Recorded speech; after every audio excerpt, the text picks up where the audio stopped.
now to have some conversations on our environment, and let's talk about the eco-conscious citizens. That's a conservation group that is actually calling on government to review its policy that may lead eventually to a ban on single-use plastics. There's a need for us to expand that conversation. Fortunately, joining us in studio is a co-coordinator of the eco-conscious citizens, Awula Sewa. Thank you so much for your time here in studio. So here we are again. The issue of flooding is with us. We're seeing the effects on our communities. And part of the problem, you agree, has got to do with plastics. Yes. I mean, we look at our draining system. We look at our gutters. People think they are rubbish cans, and therefore they put their rubbish there. And if you were to look at about 90%, if not more, of our refuse, it happens to be single-use plastics. So we are saying that the time has come to take robust measures and to ban single-use plastics. In fact, 3rd July was the International Day for, against plastics, right. Single-use plastics, where we're encouraging people, if you go to the supermarket, wherever you go, don't take plastic bags. Go armed with your basket, your reusable bag, whatever. There's no need to take plastic bags. So, and the whole of July is a month that we are devoting to not using plastics, because going forward, we are saying that there's no need for single-use plastics. We managed before the 70s. Plastics actually were invented in the late 60s and began to have the current use in the 70s. So what were we doing before single-use plastics came into being? That's an interesting question. And I'm sure that a lot of people will be wondering, what's really going to be the alternative? Because almost everything we do when we buy items, they are mostly packaged in plastic materials. Yes, it's a question of going back and rather moving forward. We've seen our drains, we've seen our open spaces. In fact, Kenya, Malawi, Rwanda, Tanzania, to name a few forward-looking countries when it comes to single-use plastics, they've banned it. And one of the reasons why Kenya did it, they looked at the flooding and they realized that the plastics were contributing towards the flooding. People are still living. All you need to do is to be a bit responsible. In your handbag, in your bag, in your car, wherever, have a tote bag, a reusable bag, a cloth bag, take it with you. So when you go to the shops, you don't need to take their plastic bags. I'm very, very sad that even that today, when you go to buy kinky, after they've put it in the leaves, they actually put plastics, banku, everything. First of all, there are health issues. The plastics are not supposed to be for very hot items. And before a few years ago, we never saw kinky in plastic bags. So we're beginning to have habits that are unhelpful and unhealthy. 20, 30 years ago, what did we do? When we're going shopping, what did we do? Let's try and think. And the good news is that there are several companies in Ghana, we don't need to import in Ghana, that are actually making what you call reusable bags, not the bags that you just use once and then you throw away, contribute. And help us understand the dynamics in terms of the differences, because for someone on the streets, an average person who's not too concerned about the dynamics, plastics is plastics. Yes, plastic is plastic. Some would say ban plastics totally. Right. But when we say use single-use plastics, we are talking about plastics that you use just once and then you discard. Okay. For example, a plastic bag you use to carry your shopping. Some people will use it later on as a refuse bag, put their rubbish in it before they put it in the big container. Others will just throw it in a gutter or what have you.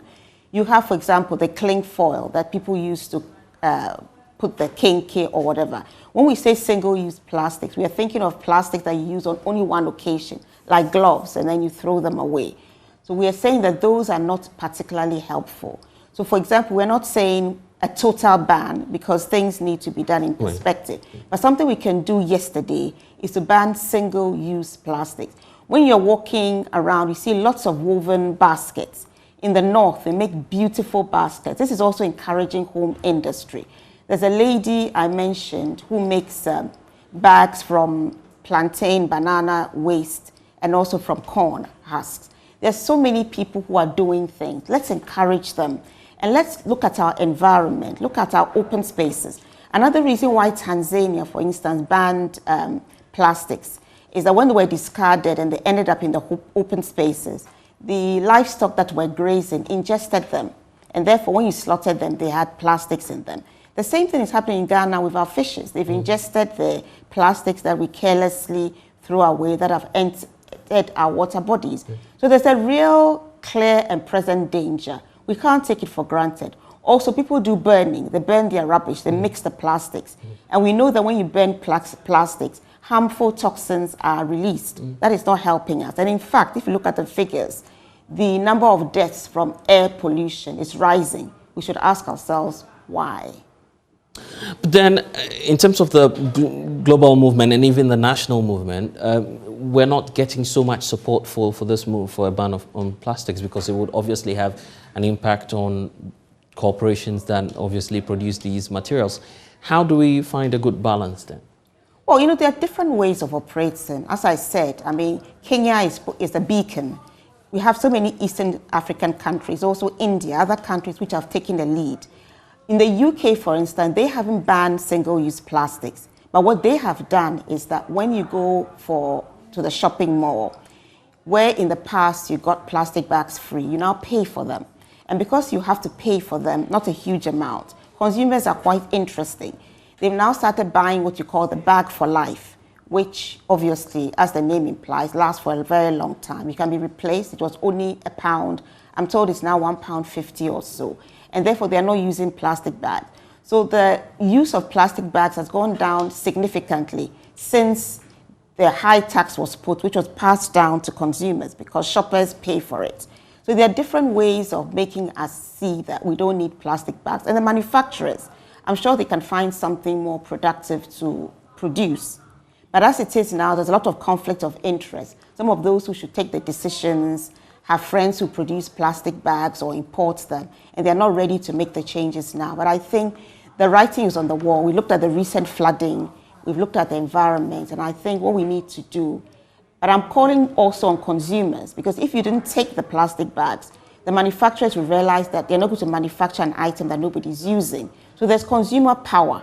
Consumers should be responsible. Have your cloth bags or jute bags or tote bags or whatever.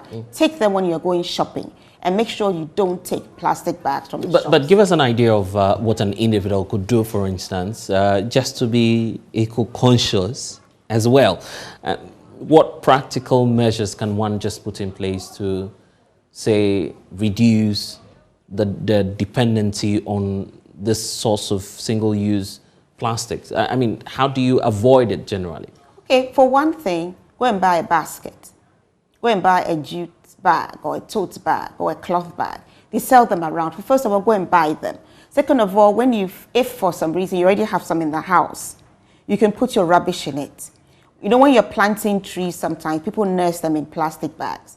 So one practical step you can do is to go and purchase, I should have brought some with me, right. Go and purchase reusable bags so that you're not part of the problem, you're part of the solution. Another thing you can do is to plant trees. That's also part of taking care of the environment, purifying the environment, ensuring that our source of clean energy from the trees is increased, and then we give them our carbon dioxide. So this is one little thing we can do. Refuse to use a plastic bag. It doesn't cost you that much to either get a basket or a cloth bag, a bag that you can use on many occasions. Invest in one. But practically speaking, you know that this is about attitude. And generally, most of us, I must confess as well, I'm very reliant on these sorts of plastics that you're talking about. We use them almost every day. So asking someone to go in for some of these alternatives you're talking about may be quite difficult. But you know, I ask myself, how difficult is it really? I said about in the 70s, right, when you were going shopping, people like you went shopping. We didn't start going shopping today. We've been going shopping for quite a while. They managed. There were no plastic bags then. I know some of the shops gave paper bags. You took your basket with you. You were responsible. You knew you were going shopping. So you had a means of, you know, putting your shopping in, whether it was a basket or whatever. So starting from today, you have a car, make sure that your car always has these reusable bags. You're not using a car, if you have a handbag, you put it in. That's very, very practical. And also the shop should start selling what you call bags for life. So you've forgotten to take something. Oh no, I forgot this, I have to go and buy. It should be supplied in the shop. So of course, another step is getting the shops, instead of stocking plastic bags, please stock the reusable bags as well. So that is something the shops should do. But I'm saying in the chain, we're all involved, from me to those who should take the decision to ban single-use plastic. And for instance, if you talk about, say, the delivery of food items as well, the packages and almost everything you see now is in plastics. Okay, I mean, there's a place where I sometimes get grills from. It's called Zwen Grills. I'm very impressed with them. I mean, their packaging, you know, you don't have to use plastics. You can use different things. Then they also use a cloth bag to put it in. They don't put it in plastic bags. So I've been quite impressed with them. So, I mean, we all can take a step. If, for example, there were no plastics, we would manage. We're not going, life won't come to an end. So it's a question of being proactive. So the challenge we are throwing is at the whole of July, and I hope after July, for the end of the world, I'm asking people listening to this wonderful program not to use plastic bags. Ghanaians or human beings are intelligent, we are creative. If plastic bags were banned today, you're not going to stop shopping. You're going to continue. So there are alternatives. It's doable? For them. It's doable? Sure. Of course it's doable. How are Kenya, Malawi, Tanzania, Rwanda, how are they managing? And I guess that's where the issue of policy comes in. Yes. Some believe, well, if you make it a matter of government policy, or it comes from the top, order from above, we'll all comply and no one will use plastics again. Is this solely about policy? Well, policy has a role to play. If today the government says that from September 2022, single-use plastics have been banned, obviously those that are already in the system, we need to recycle them. By the way, Ghana recycles only 8% of its rubbish. Only 8%? Yes, you can please go and just check the figures, only 8%. Even in countries like Germany, where they recycle, if my research is correct, about 60-something%, they don't recycle everything.